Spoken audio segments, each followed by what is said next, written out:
le parti RAC. Et il faut signaler à ce niveau quelques vices de forme. D'abord, nous, en commençant le travail et en ayant l'idée de créer ce parti, nous avons eu à l'esprit que nous ne pouvons pas ne pas respecter les dispositions légales en vigueur en Mauritanie.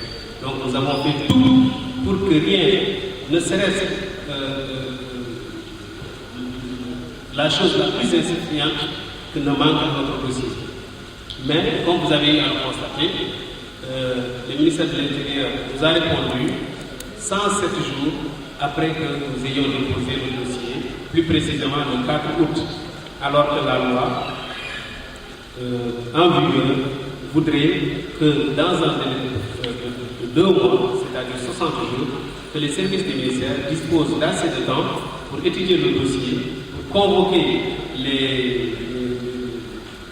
les mandataires du dossier pour qu'on puisse prendre la décision de rejet ou la décision de reconnaissance du parti. Donc, passé ces 2 mois, un parti politique est de facto reconnu. Donc ici, il faut signaler que le ministère de l'Intérieur viole délibérément les lois de la République en vigueur.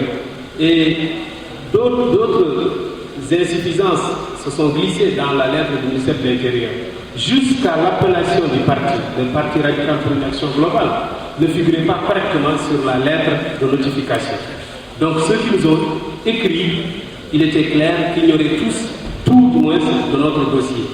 Même l'appellation, la dénomination de notre parti n'a pas été annoncée clairement dans cette lettre de refus.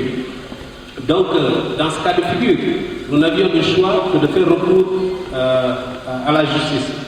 Nous avons déposé un dossier à la Cour suprême et nous avons adressé au ministère de l'Intérieur une lettre de plainte. Donc, nous pensons que les juges au niveau de la Cour suprême seront à la hauteur des responsabilités qui les incombent et prendront les décisions nécessaires, à savoir l'enregistrement de notre parti, la reconnaissance de notre parti. Car tous les arguments qui ont été annoncés dans la lettre de refus sont fallacieux. C'est tout simplement une manière d'entraver notre liberté d'association, notre liberté de faire l'activité politique.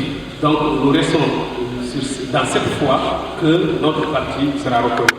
Et d'ici là, le Parti radical, dans le cadre des lois en vigueur, continuera ses activités et dans les jours à venir, dans les semaines à venir, vous nous verrez continuer à dérouler nos activités. Je vous remercie.